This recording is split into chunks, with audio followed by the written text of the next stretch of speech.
আসসালামু আলাইকুম। দূরের কাছে যে যেখানে বসে এই মুহূর্তে ভিডিওটা দেখছেন তাদের সবাইকে মাহফুজের কিচেন ভিডিওতে ওয়েলকাম। আজ মূলা দিয়ে কাতলা মাছ রান্না করব। দেখতেই পাচ্ছেন কতটা লোভনীয় হয়েছে। গরম ভাত দিয়ে খুবই ভালো লাগে খেতে, অসম্ভব মজার হয়। তা আমি আজকে কীভাবে মূলা দিয়ে এই কাতলা মাছটা রান্না করছি সেটা এখন আপনাদের সাথে শেয়ার করব।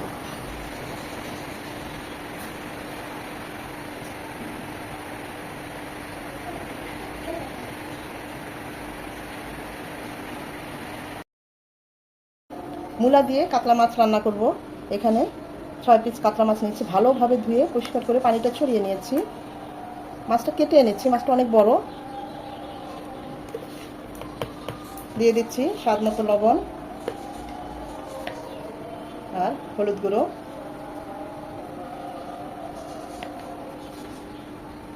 এক পিস লেবুর রস,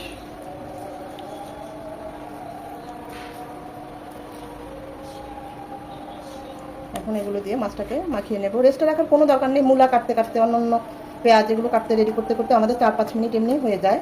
এক্সট্রা রেস্টে রাখার দরকার হয় না। সাথে সাথে চুলায় আমরা চলে যাব। লেবু থাকলে অবশ্যই একটা লেবু পিস দিয়ে দিবেন, এতে ফ্লেভার টেস্ট দুটোই ভালো আসে। এছাড়াও মাছের যে একটা আষ্টে গন্ধ সেটা অনেক কম আসে, যেহেতু চাষের মাছ যত ভালোভাবে আমরা ধুই না কেন এর একটা গন্ধ থাকেই। তো আমরা এখন চুলায় চলে যাব। মূলাটা আমি 4 থেকে 5 মিনিট ভাপিয়ে পানিটা ছড়িয়ে নেব।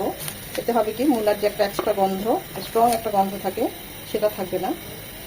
আমি মূলাগুলো এভাবে কেটে নিয়েছি। যেহেতু আমার মাছের সাইজগুলো বড়, তাই মূলার সাইজটাও একটু বড় রেখেছি। আপনারা চাইলে মাছে আরেকটা এই পাশে আরেকটা কাট করে নিতে পারেন, 4 ফালি করে নিতে পারেন। আমি 2 ফালি করে নিয়েছি।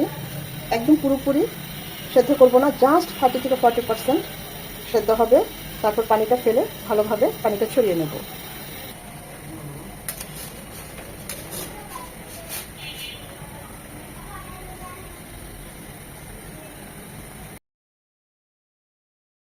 কাতলা মাছটা ভাজার জন্য প্যানে দিয়ে দিচ্ছি সয়াবিন তেল। সবসময় তো আমরা খুব হালকা করে মাছ ভাজি রান্নার ক্ষেত্রে, কিন্তু কাতলা মাছটা আর একটু বেশি ভাজবো। একদম কড়া করে না, কিন্তু একটু লাল লাল করে ভেজে নেব।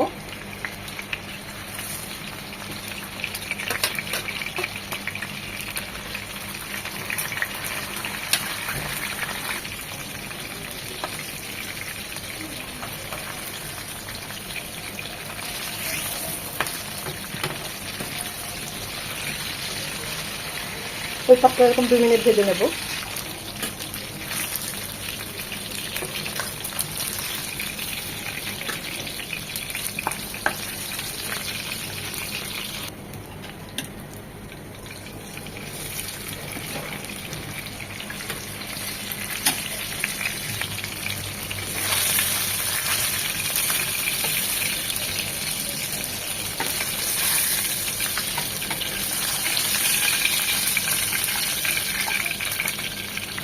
মাছ ভেজে যে অবশিষ্ট তেলটা ছিল, আমি এই তেলে রান্না করব, আমার আর এক্সট্রা তেল লাগবে না।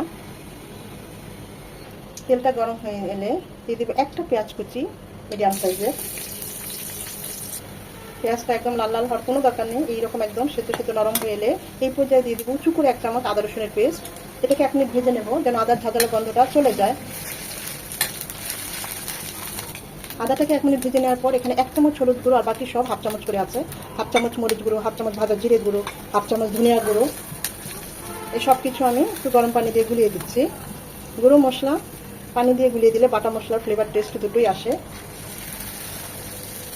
এছাড়া মশলাগুলো পুড়েও যায় না, আবার মশলাটাও খুব ভালোভাবে কষানো হয়। এখন মশলাটা খুব ভালোভাবে কষিয়ে নিতে হবে।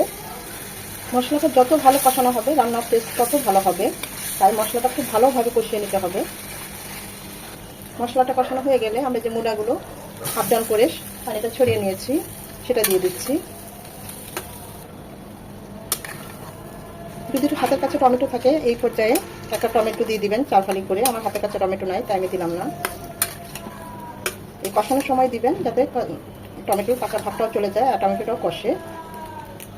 এখন এটা কষবে 2 থেকে 3 মিনিট। আমি তো এখানে মূলা দিলাম, যারা মূলা খেতে পছন্দ করেন না এখানে পটল দিতে পারেন, আলু দিতে পারেন, বেগুন দিতে পারেন, যে কোনো সবজি, কুমড়ো ছিলছিল করে এভাবে লম্বা লম্বা করে কেটে দিতে পারেন। এখন দিয়ে দিব ফুটানো পানি। আমি এখানে 1.5 কাপ ফুটানো পানি দিলাম। আপনারা কীরকম মাখো মাখো রাখবেন বা ঝোল ঝোল রাখবেন ওই অনুযায়ী পানিটা দিবেন। আমি একটু ঝোল ঝোল রাখবো। এখন এটা ফুটে আসা পর্যন্ত অপেক্ষা করব। 2 থেকে 3টা বলক আসবে। মূলাটা আমাদের হাফ ডান করাই আছে।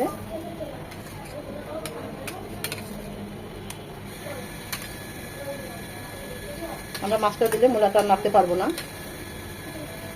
তাই কুক করে নিতে হবে। এখন দিয়ে দিব মাছগুলো।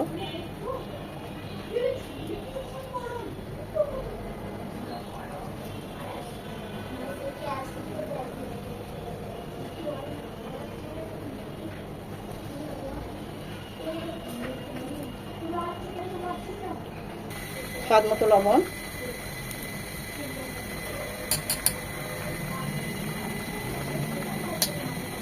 4টা কাঁচামরিচ মাথাটা ভেঙে দিয়েছি। ঝালটা হবে না, কিন্তু কাঁচামরিচের ফ্লেভারটা বের হয়ে আসবে।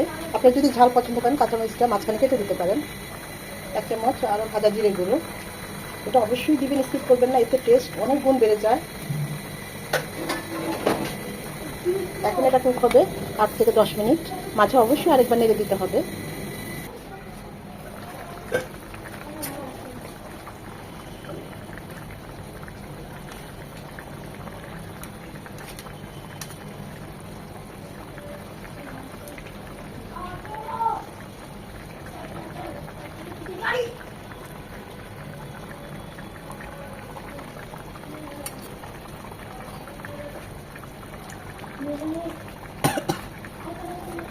এই পর্যায়ে লবণের টেস্টটা করে নিতে পারেন।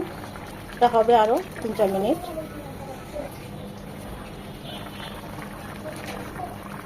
আমি অবশ্য মাঝে আরও 2-1 ঢাকনা খুলে চেক করেছি। আমি একটু ঝোল ঝোল রাখবো, আপনার চাইলে আরেকটু মাখো মাখো রাখতে পারেন। সব সেদ্ধ হয়ে গিয়েছে, মূলা মাছ কুক হয়ে গিয়েছে।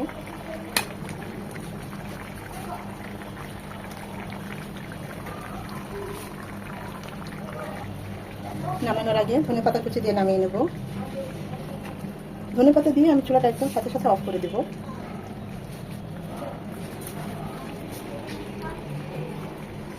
যারা মূলা খেতে পছন্দ করেন না, আমার এই রেসিপি ফলো করে যে কোনো মাছ দিয়ে এই মূলা এইভাবে একবার হলে ট্রাই করবেন।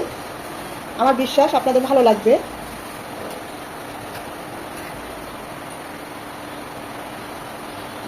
মাশাআল্লাহ, তরকারির কালারটা কত সুন্দর এসেছে দেখুন।